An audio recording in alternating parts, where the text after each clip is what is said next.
Okay, so both emission and absorption spectrums are important for spectroscopy.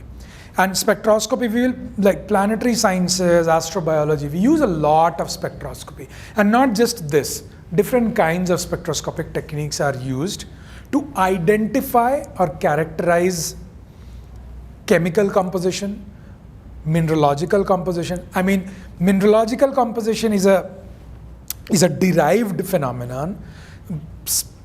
Typically, the spectroscopy and you can do different kinds of spectroscopy. So if you are in the visible spectrum, you will have a visible spectroscopy.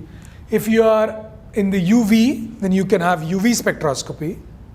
Okay, we can have UV vis spectroscopy. So the CRISM instrument on Mars, that's a UV vis spectrophotometer, right? You can also do IR spectroscopy.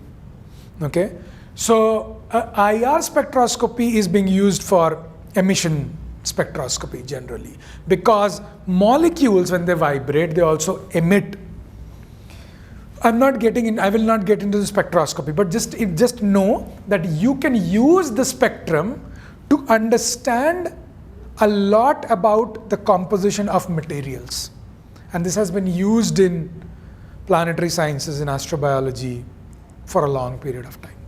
Okay. With this, I will this is all what we actually discussed. Let's see. Yeah. So this is the end of the third chapter. Okay, matter and stuff. So in the next chapter we will start talking about the cellular structure of life. Okay. So let's do that.